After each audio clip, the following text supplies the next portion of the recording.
Sit back and relax. We got a phenomenal guest here from Salt Lake City. He is the owner of Big Life Financial, a real estate investor, and one kick-ass YouTuber. So sit back, relax, guys. Enjoy this episode. Rock on, guys.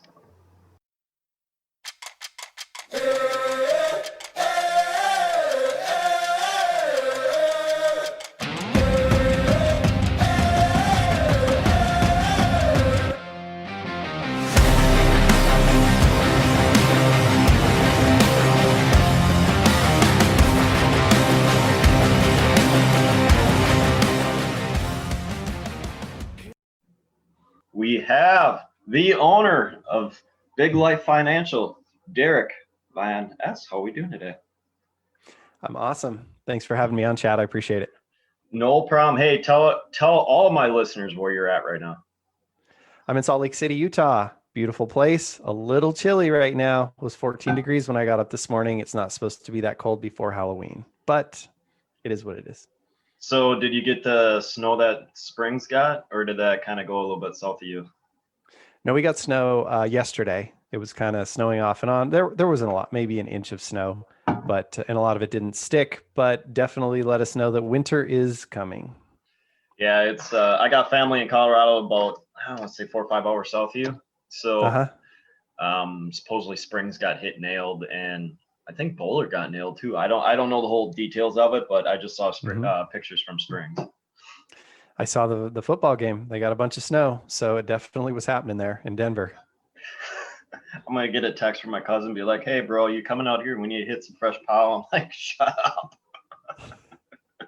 Yeah, you guys have your own little lingo out there for snow, but no, we are actually about 35 degrees here. I'm in Green Bay. We're not quite that cold yet. It's supposed to warm up this weekend, but we did have our snowfall this last week. We did have that fall push last week, which brought it down to about 30, 31. But we're not as cold as you. I do have friends in your town, and they're like, it's usually 70 degrees. So I don't know what's up with your cold front, but whatever. It is what it is. It is 2020. That's what it is. Oh, yeah. I'm positive on this, man. I had a lot of successful things in 2020 occur, and I'm sure you're probably in the same boat. It's been a long, I don't want to say the year can put gray hairs on everyone, but it's been a long, goofy, unpredictable, really different year. We'll just answer it that way. Not even bringing COVID up, just in general. Yeah, I think the election year and of course the pandemic and everything, but a lot of people just been pushed out of their comfort zones, like that sort of steady Eddie, kids go to school, go to my job.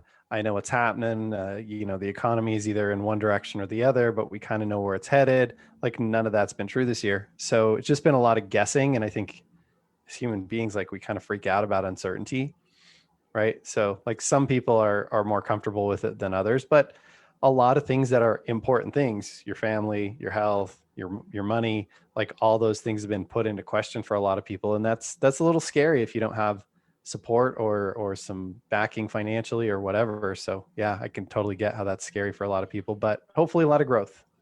Yeah, and this year took away, on a positive side of it, it took away all, especially here in Northeast Wisconsin, we have a lot of entertainment. It's probably the same way up by you. Here's a little more heavy alcohol related entertainment just because it's centralized Midwest where we tend to be more Friday night fish and the old Catholic ways of things. But what happening actually is a lot of the people that would use the entertainment to kind of block or filter or just as a routine is slowly transitioning into more like the way it should be: family games, family night. I'm not a Netflix guy, but people are using Netflix as cuddling time with family. Just building the things that everyone wished for prior this year. There is actually people that wish they didn't have. They wished they had it. Now they have it, and they don't like it, and they want to go back to the original ways, but everything that people either wished, prayed for, or whatever it is, they had that occur this year. Yeah, I think you're absolutely right. There's a lot of throwback, a lot of changes, a lot of simplification, right? And for some people that was really good, more family time, and for other people that wasn't so good because maybe they don't always get along with their family as well as they could, or there's some issues there that they've been kind of hiding from that have popped up. So I think everybody's seen both sides of that. Yeah, and the ones that took the aggressive approach to fixing things, there's been a lot of healing this year. Yeah, there's been a lot of darkness, but on the other side, there's been a lot of healing, fixing, changing. So for me, or even people that I'm surrounded by, I'm thinking once we launch, once the gates open, and I'm going to chuckle how we say it that way, because no one knows when that's going to occur. True. Once the gates open, the people that position themselves great during the quiet time are definitely going to be having a very accelerated launch once that gate's open, just because they're already prepped up before that. So I'm in that prepping stage. I'm launching a few things right now in the next couple months. But like just my buddy and I are saying straight out, I'm like 2021 is going to hit, man. It's the year to, I work manufacturing, but it's the year for me to position myself to make it a year or less out of my job. So like this next year is going to be building the foundation to get everything going. And then the year after that, whatever it is, make that leap to professionally down the, where I was building the foundation. So that's great. I mean, we're doing the same thing over here. I've had this financial business going for a while, off and on in different ways for 10 years, but full on 100% the last 5 or 6 years. And this year is really about like, I've built the network, I've built, the systems and all the stuff. And this year is really about scaling for us. So launching a podcast, I've been doing these tax masterclass for small business owners because so many of them are just getting clobbered on taxes. We're doing those every 6 to 8 weeks. We've built a Facebook group called the Business Owner Success Lab, where we're really scaling it out in the last couple of months. We've gone from 0 to right now we're sitting at about 1,200 members, and just creating good content there every day, launching a YouTube channel. So it's really about scaling this year for us. And like you said, a lot of that is foundational work, because in the beginning of building communities, building these types of things, like there's not a lot of financial reward for us, right? It's really about investing in people. And then as time goes on, what I'm seeing is a lot of those people are trickling in saying, hey, we really appreciate, like, I've been watching your videos and we're getting so much value from that. I really want to talk to you about this, or I want to talk to you about that. Or, I came to your masterclass and kind of vetted you just to see, does this guy even know what he's talking about? Or is he just like, full of it or what? And they're like, I was really impressed. So I want to reach out and talk to you. So it's all definitely building the snowball. And so this year is definitely that same boat for us. A lot of foundational stuff that's just barely starting to pay off, but we've been at it for a good 6 months of really like investing in people and content and value. When you're doing this stuff, you can never okay, we were talking about sales before this. You can kind of predict how you're going into it briefly just by doing a little information. Say, okay, this guy's, so-and-so, this girl, so-and-so, whatever it is. You kind of have a starting point. In podcasting, you have a starting point, but once all the algorithms and everything kick in, you cannot wrap your head around this, because it's you don't even know what the hell's gonna happen. You just throw it out there and all of a sudden it's like, this came from what? Yeah, it's pretty wild. Like with technology today, things really take on a life of their own. And sometimes you put a ton in and nothing comes out. And sometimes like one little spark just lights the whole thing up. It's pretty interesting. So you're absolutely right. You just don't know. And that's kind of my hope, is to create something that's much bigger than me, much bigger than my business, to really fuel a movement of people who are building solid financial foundations so that they can get out there and live the life they want to live, as opposed to being trapped into something that's not how they want to live. Because I think that's a big problem out there. People kind of get trapped by money because they don't really understand it. They're not efficient with it. And so the byproduct of that is they don't spend the time with their family. They're not doing the things they want to do with their life. They're not contributing to their community or their church or whatever. And so if we can get the money out of the way, it makes a big difference. All of a sudden, people are freed up. They can breathe. They can look around and say, hey, what do I want to do with my life? And get out of that survival mode, get into that contribution mode. So that's really the main focus of what we do. I kind of come from a coaching background, did a lot of business coaching, but some stuff that, when you're dealing with small business owners, a lot of it's in their head, which kind of falls in that life coaching category, and helping people try and figure out what they want to do with their life. So that's my end game is that, but what they need help with usually is at least the part that I help with, because they need help with their health and their relationships and everything. But really, the part that I work on is just helping them get the money piece figured out. And I'm going to ask you this question because it's occurring on both of my. So I have a lot of business owners that are as friends, just because that's the life I love. I get it. Once you're in that mindset and you kind of get it, you can float. I mean, people get it once you're in it, and I'm not going to explain it too far, but there's different mindsets for different levels. But sure, the biggest thing, what I'm seeing right now is, and this is between two of them, I'm not going to go, who, what, where, when names of it, but sure. These guys, they're in a very labor intensive position. Like they're a business owner in construction, hard work, whatever. Yeah, I grew up in that. They're both in that transition mode, which means they want to leave the roof, but they're so used to putting in the effort to leave the roof, or so used to doing like 1-to-1 ratio. We'll just say it that way, as like a leverage thing. They're so used to that 1-to-1 ratio that they're almost in that uncertainty gray area, because they're like, yeah, I can set up this system, but, and then they use that word, but I'm so used to putting in effort to getting $1,000 or $2,000 or $3,000 here. And I'm like, hey guys, your body's breaking up. Why are you going back on the roof? And one of them's like, I know it, money's great. The other one is, I know it, but he's very financially smart, but he's like, but I want this as a monthly income because that's what I'm used to. Even though like he's financially smart. So I mean, like he's got a lot of things paid off and stuff, but he's like, this is my expectation on a monthly income. So on my end of it, I can only give them, whatever it is. But if you have clients that way, how do you approach it that way? So like, you need to transition them to get off the roof. Yeah. Go ahead. I think the most important thing to get there is those are two completely different skill sets, right? One is I'm the technician, like if you use Michael Gerber's language in the E-Myth, right? So I'm the guy on the front lines doing the work, and I'm really, really good at that. And you see this all the time, like you and I talked about sales. Someone who's a good salesman is not necessarily a good sales manager, right? They're good at selling stuff, not good at teaching it, not good at motivating people or whatever. They're just good at, and some do make the transition, but these guys are in the same boat. They're really good at doing the work, but building a team, managing it so that they don't have to be out there swinging the hammer every day. Like it's just a totally different skill set. So I think the first thing is to acknowledge it's a different job, right? What you're doing is you're going from essentially employee, even if it's your own business, like doing the work that a regular like frontline employee would do.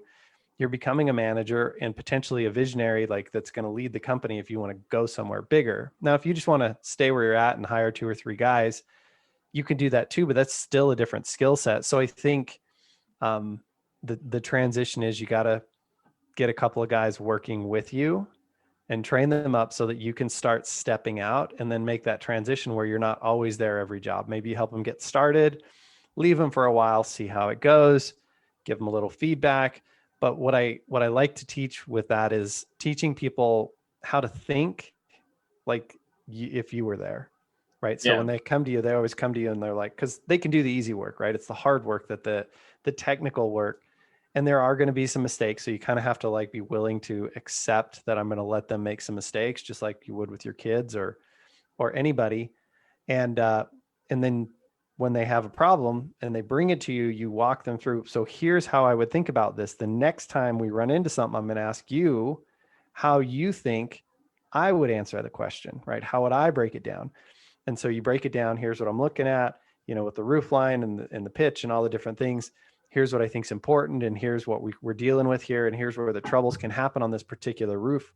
So we need to start over here so that we end up in this position and create it so that it all ties together. And then the guy learns, and the next time there's a problem, you have him say, well, how do you think I would break it down? And then you get their confidence built up to where now they can start doing it. And then the next one, once they've answered it and you can see that they're getting it, then the next time they call you, you say, hey man, I trust you. You can figure it out. Go do it. And you do it. But that doesn't mean you don't come check in an hour or two, right? To make sure they don't go too far off the rails. Yeah. So it's kind of like, you're at first you're like holding them like you would a baby swimming. And then you're kind of letting your hands off. And you let them swim a little bit more. And eventually they can swim on their own. And so that's how I've approached it.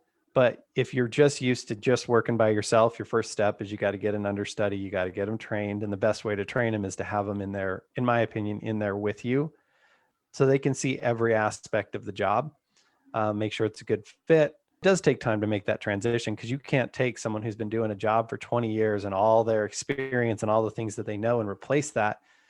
You probably need in construction, if it's a skilled trade, you probably need a couple of years or someone with a couple of years experience as a bare minimum so you can really get them up to speed. Because I mean, the old journeyman rules used to be you had to work as a helper for 8 years before you could even take the test to become a journeyman.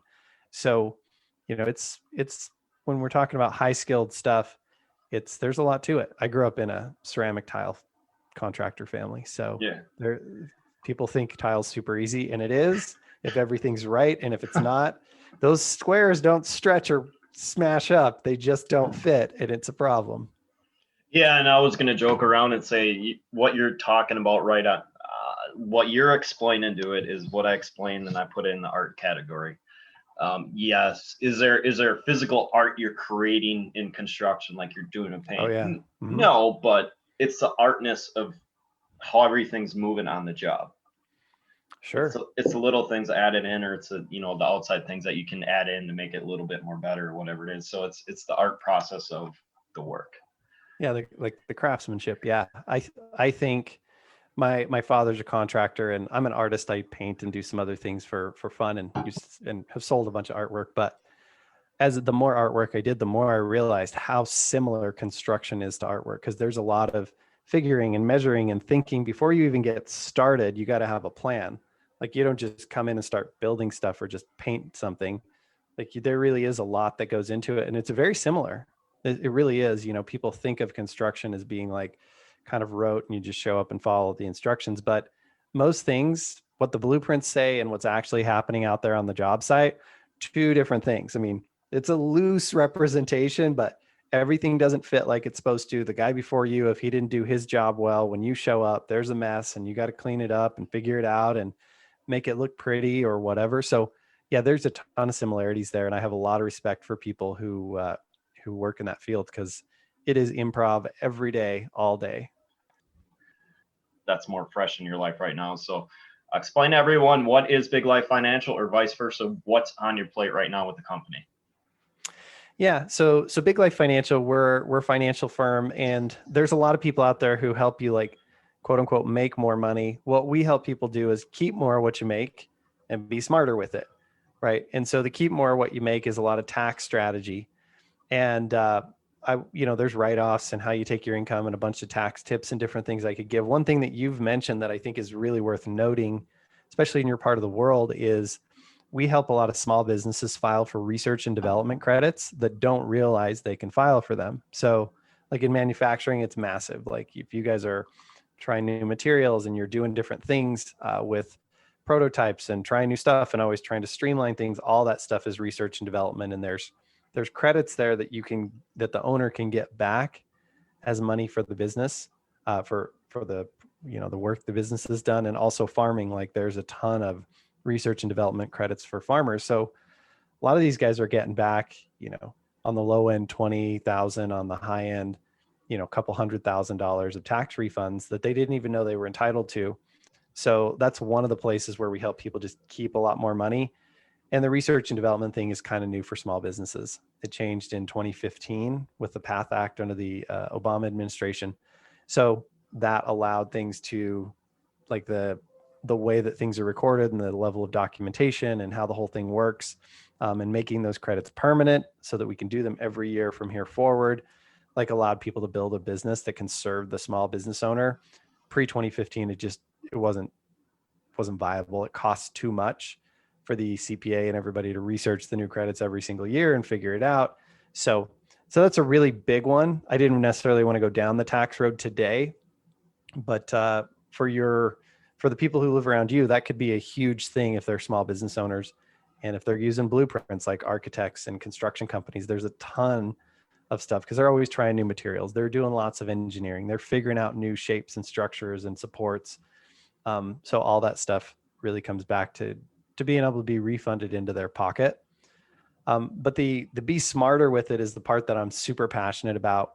We teach business owners how to grow their money, but also have access to it. And I think that's a big problem for most business owners. They're always in this like, do I keep my money in my savings account so I can have it for the business? Or do I put it somewhere like the stock market or somewhere where it can go up and grow, but I can't use it, right? Especially if they're using a 401k or an IRA or whatever, where it's kind of trapped until you're 59 and a half. So we teach a system, I call it the money maximization model. It's based on something called the infinite banking concept. And it's a way that people can build up cash in a place where you can, it's like a savings account that you get a much higher rate of return on. And we do that inside of a really specific type of life insurance policy. Now, that might sound weird because when people think of life insurance, they think of like a death benefit. But inside of life insurance policies, and not all policies are equal, there's a handful of companies that are really set up. But inside of those policies, you can get a guaranteed rate of return. Right now, a lot of the best companies are around 4% guaranteed on your money. Plus, you can get a dividend on top of that if they're a dividend paying mutual company. And it's a long story, but mutual companies are kind of like credit unions. When you buy a policy, you become a part owner in the company, right? So where you guys are at, like Northwest Mutual, right, is a big company. They're not quite the right company, I think, for what we do, just because that's not really their business model and how they're set up. But there's a dozen or so companies that are really set up for that, insurance wise. But the real key to it is you build up cash in there and your money's getting that 4, 5, 6% every single year. And so it's growing like it would be in the stock market, but there's no downside. It's just up every year because you have those guarantees. And most of the good companies have paid the dividend for the last 100+ years in a row. So it's a pretty sure thing. It's not guaranteed, but they've kind of got their business model figured out because they've all been around 150-ish years or more. So it's just a great way to build up your money. And then once you start building the money up, we teach you how to turn that into a banking system.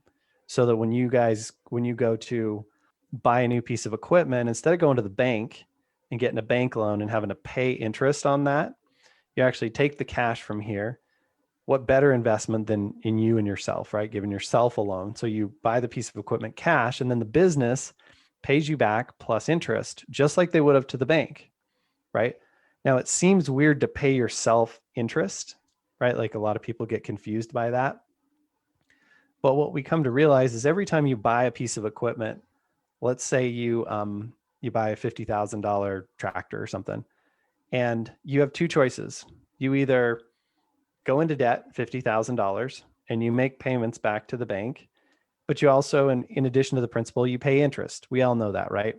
So let's say it was a $40,000 tractor, and you pay it back over 5 years at 7% interest. You're going to pay about $5,000 in interest on that. Okay. Now, on the flip side, the other option you have, instead of like getting a bank loan, is you can save up the money in a savings account or whatever, and then you go and pay cash for it, right? The problem is, let's say it takes you 5 years to save up the money to buy the tractor. For those 5 years, while your money's sitting in a savings account, what is it not doing for you? It's not growing. Right. Or limited growth. Yes. Limited. Right. It's very, very small. And so the problem with that, and most people don't see it because it's an unseen cost. You don't get a check from the bank that says, hey, if you'd invested this money, you would have made this much. Now give it back. You just don't make the money in the first place. So there's an unseen cost, and it would cost you about $3,500 in potential interest if you could earn 5-6% on that money. Okay. So what we find out is that either way, when you buy something you have to save up for or borrow for, you're missing out on earnings, right? You're either paying interest or you're missing out on interest. What this system does is when you buy the piece of equipment yourself and pay yourself back, you recoup that $5,000 you would have paid to the bank. So it feels like, okay, I saved $5,000, but there's actually so much more to it than that. Because it's not just that $5,000 you would have given to the bank that you get to keep. It's that your $5,000 is now going back into that account where it's going to earn 4 to 6%, right? If you're earning 6%, I'm just going to do this because of the easy math, 6%, the rule of 72 with compound interest says your money will double every 12 years. So that $5,000, how old are you right now, Chad? I'm 34. 34. So let's say you're going to retire at age 70, 36 years from now, right? I say Yep. that because it's 3 times 12. So that 5,000, the first 12 years would turn into 10,000. The next 12 years, it would turn from 10 to 20. And the next 10 years, it would turn from 20 to 40. So by keeping that $5,000 and paying it back into that life insurance account where it can grow for you, it now turned from $5,000 today into potentially $40,000 at retirement that you have, right? So it's a significant growth, and that's only one tractor one time or one car one time. The question is, how many cars are you going to buy? How many times are you going to remodel your house? If you're in the farming world, I mean, those guys are doing loans all the time, right? And the other thing is a lot of times they're sitting on millions of dollars in a savings account during the slow season, right? What if that money could be earning for them that whole time? So this is just like a fantastic strategy for farmers. We use it for I do it for a lot of real estate investors, farmers, chiropractors, dentists, doctors, like all these guys who they have to buy all this equipment, you know? And honestly, I don't have a ton of manufacturing clients myself, but we're getting into that more because of the R&D credits, the tax credits, like more and more of that's starting to happen for us. But it just wasn't a market where I live in Salt Lake City, we're not like manufacturing heavy or anything. But yeah, it's a really cool strategy. So this just becomes a baseline strategy of like, we're saving our money, growing it just like we would in the stock market, but we're also able to take that and go and buy our equipment, our loans and stuff, pay ourselves back, keep those dollars working continuously for us. And over time, for most people, it's a 7-figure swing. It's a really, really big difference, and it's totally safe. So you don't have to freak out. Like I know a lot of people right now are like, the market, it went way down and then it came back, and now we're kind of a break even, maybe a little ahead, a little behind, depending on who you are. But people are scared. What's going to happen after the election? What's going to happen next year? What's going to happen the year after? Like at some point, I think we all know that like this big rock got thrown in the water, and we just haven't seen the real ripple effect of that, right? Like the stimulus checks and everything have kind of helped a lot of businesses to get through these rough times, which is what it's supposed to do. But we don't know. And I just can't help but think that if the economy's been smashed as hard as it was in the second quarter, third quarter was better, but still not back to normal. And I don't think for a lot of businesses it's ever going back to normal. Like there's going to be ramifications, right? We're going to see some fallout from that. Right now, people are living on savings and credit cards, and some of them have this PPP or SBA loans or whatever money. But eventually, like that's all going to run out, and people have to be able to swim on their own. And when that happens, there's going to be a bunch of people who just got set back far enough that they're going to be in real trouble. So having something like this, if the stock market crashes or if real estate crashes, you're fine. You have the guarantees in place for these companies that have been around, 100 to 200 years. They know what's going on. They've been through the world wars. They've been through the savings and loan crisis and the dot-com bubbles and the mortgage meltdown. They understand it, right? So it's just a really nice foundational piece. And then you take the money from there and you go and do your real estate investments or your business investments or all these other things. So it's a real nice launching pad. And we actually give away a book on my site that talks about how to use that, just at biglifefinancial.com. We have, if you want to go /free gift, you can go there. You could download the book for free, and it kind of breaks it down a little bit more than I just did. And it talks about legacy, like how you use this stuff to pass on wealth multi-generationally, which I know within farming and stuff is really important as well, because that's not like a business you just, wake up and go, I want to be a farmer. Like a lot of times you're born into it, or you have a real passion for the land and everything. So, but it's more of a calling than like somebody who says, oh, I want to be a doctor and grows up in a non-doctor family. Usually farming's like in the blood, I think. Yeah. Yeah, and it's in my blood because I got family that's around it. So it's if it wasn't in the family, I probably wouldn't be driven as much to it as I was. But I did spend 12 years of it in my life, and I do have my life license right now, so we can kind of talk in depth of what you were just talking about. But okay. I will explain it to people. So what we're going to go in depth with a little bit and some of the questions. Once you got all those avenues set up, what's wrong with taking that jump? Yeah. You just set up the safety net, and you, like I said, I just think of it as stacking as many cards in your favor as you can, because nothing's guaranteed, even your job. Yep. right? Like your boss could walk in tomorrow and say, hey, we're doing layoffs. And that's going to happen to probably hundreds of thousands of people over the next certain amount of years. You know, hopefully there'll be new jobs to replace those. But yeah, people are going to have that happen. So I don't think of being in business for yourself as being more risky. I actually think of it as being less risky than being an employee, but it's a steeper learning curve. On the front end, it's really hard. When you walk into a job, they kind of train you and they get you going and they start paying you before you're really worth the money. Whereas with a business, you get paid what you're worth, because as an employee, you'll never get paid what you're worth. The business has to make money on you or there's no reason for you to be there. Yep. Right. And that's nothing to be like upset about. It's just the reality. If they can't make a profit on you, you don't have a reason to be there. Right. A business, unfortunately, in the beginning is nobody's teaching you how to do it. Nobody's paying you to do it before you're good at it. So you have to get to that point where you're worth your money to start making money. But the flip side is there's no ceiling on it. You can go as far as you want. So you're really, truly not so insulated from things.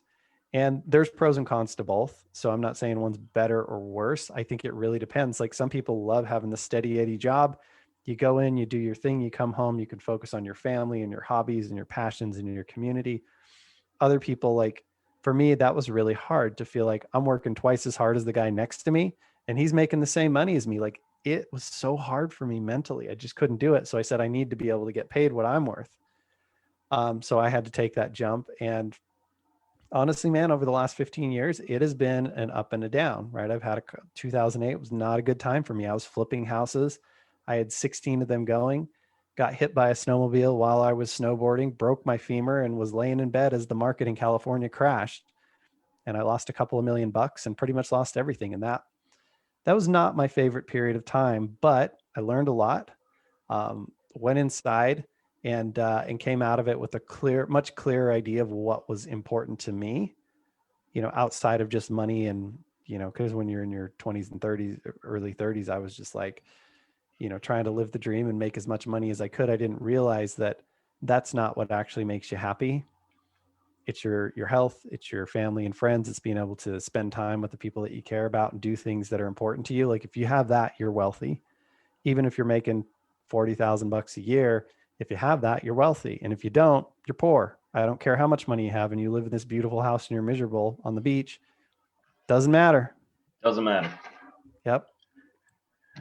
No, and I totally agree with you on that one because I'm in a union manufacturing facility, and trust me, man, that it bugs the hell out of me watching a guy next to me just work half the speed, half that, and get paid, if not more. Yep.